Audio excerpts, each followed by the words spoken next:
When we first saw Exoprimal, I immediately wrote it off. Dinosaurs? Really? It seemed like a game my kids would like more than me, but I have faith in Capcom. They were on the up and up, and thus far in 2023, Capcom has had a great year. I played the beta and had way more fun than I thought I would, but it seems like the full release is disappointing some, while others are really enjoying it. It's a Game Pass game, and people have given that a negative connotation. Probably people who don't even have the service. So let's talk about Exoprimal and the stigma around Game Pass games.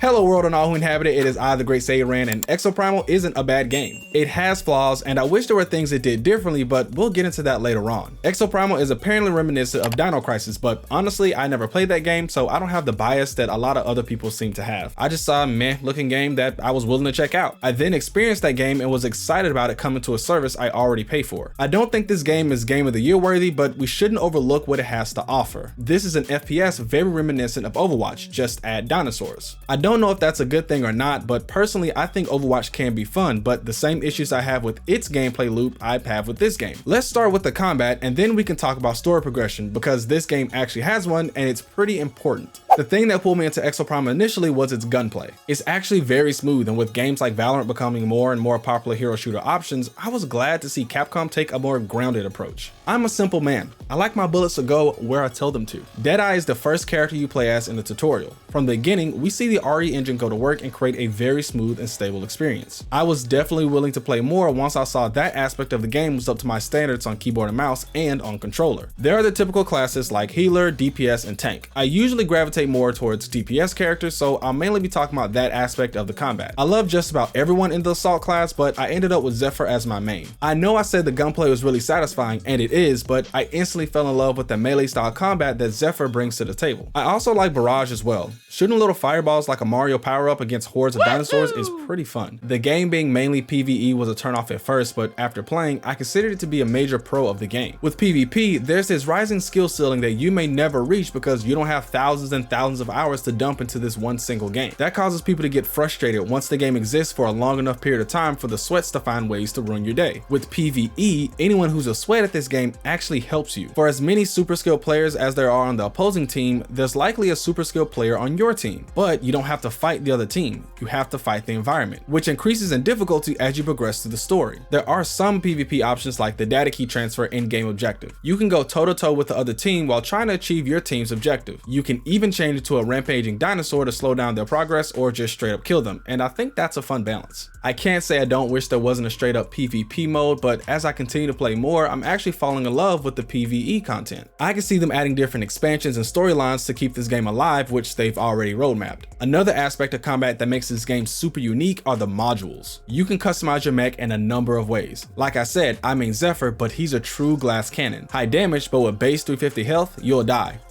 A lot. You can customize your specific mech's loadout with modules and give them buffs in different areas. For instance, my build takes less damage, is less susceptible to being knocked back, and also regenerates health fairly quickly. I even swapped out my cannon for aid so I can heal myself in a pinch. This isn't the perfect build, but for right now, it's what I'm using. You can customize your mech however you like. Most modules can be used with any mech, but there are some that are specific to each suit. You can get them by leveling up that specific suit or by increasing your overall player level, which leads me to progression. Okay, there is a story, but honestly, I didn't expect there to be one. This didn't strike me as a story-based game at all, and I kind of just skipped through the beginning part so I could just get to the shooting dinos part. Well, there actually is a form of story progression through the analysis map. You can view different cutscenes that you unlock after completing matches. In addition to more story beats, you can earn a decent amount of in-game currency, chests that unlock skins and other cosmetics, and experience which level you up and make the different modules available. It's not a grind even mid-game, but if you want to max out every suit, it may take a while. Now this next thing, all my friends and I think Exoprimal did a horrible job explaining. As you play and unlock more cutscenes and lore on the analysis map, that actually translates into your matches. You get tougher and tougher enemy dinosaurs and even new ones with different abilities, like the ones that explode noxious gas after you kill them, or the ones that have psychic brain blast powers. I honestly wasn't expecting that, but then again, the game didn't explain that. With this mainly being a PvPvE experience, it lends itself to be able to have that story progression and other mechanics games like this commonly use to bring players back. There's always new expansions and DLC for games like Destiny 2, and I think Exoprimal will go that route. They They've already announced a roadmap, and I'm currently invested in this game, even though I do lean more towards this game being repetitive with the limited number of missions and stages. If the story progression continues to evolve, it could even bring over some Overwatch 2 fans who've been complaining about that game's lack of single player and PvE content. I think if you play this game for 4 or 5 hours, you might get caught up in the repetitiveness of it, and without exploring your options for varied gameplay, you might write it off. I won't act like I didn't have the same thoughts initially, and looking at social media, a lot of other players got the same vibe. It must be incredibly difficult to come up with an idea for, develop, and ship a game. I do criticize games often, but I try to criticize the actual product and not the team behind it. But I do need to say that the team did a horrible job explaining how this game works. I'm sure there was a text box somewhere I skipped that said something about the analysis map leading to different dino scenarios, but they should have stopped what I was doing and full on gave me a voiceover cutscene explaining that if I wanted the game to get any better, I needed to do that map. It doesn't take that much to get to that point either, maybe 3 or 4 hours if you do the analysis map from the beginning. You will see the game change and get more challenging, requiring exosuit upgrades, leveling up modules, more team communication, and more optimized team composition. That adds extra value to the game beyond what people think the game is. I do think these experiences are tied specifically to you clicking on the cutscenes in the analysis map. My dino experience didn't change till I went and watched every cutscene. Basically, I clicked on them and then skipped them immediately. If the game naturally progressed, that'd be cool too, but I understand having a hub with all the lore and story. I don't think this game is Game of the Year worthy, but it does have potential to be a great time. With the roadmap announced, amazing performance and optimization, and a very interactive dev team, this game could live on for a while. It's the lack of map and game mode variety, failure to explain how progression actually works, and the public perception of a Game Pass game that holds Exoprimal back. We need to address the stigma around day one Game Pass games. I think it's insane to write off the quality of a game just because they got a check from Xbox to drop on their service day one. Those things have no correlation. People will say, well, the highest rated games of the year didn't drop on Game Pass day one, so obviously lower rated games get dropped on the service. Yeah, because highly rated games are few and far between, with the average game rating being like mid-70s. And most people consider that a flop by today's high expectations. I don't think every game I get included with my Game Pass subscription has to be S tier and score high 80s on Metacritic. Games are meant to be played and enjoyed. There is a lucrative industry being built around playing and talking about games, and even though I'm part of that industry, I love for us to take a step back and play what we want and even have mild and valid criticisms without starting a war. Exoprimal performs amazing, has a good bit of content to keep you invested even without the roadmap they laid out, and has a simple enough concept where you can mindlessly play without sweating in your seat. To me, it is the perfect Game Pass game. If you're someone who just has an Xbox or PC and has Game Pass and stumbles across Exoprimal, you won't be disappointed. Is it going to become your favorite game of all time?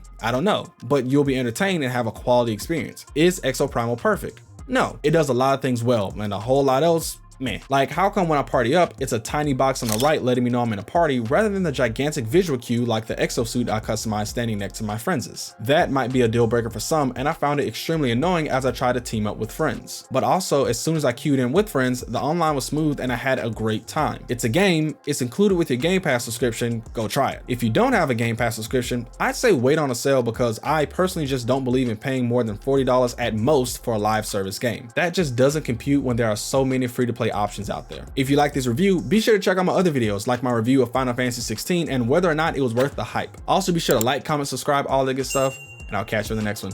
Peace.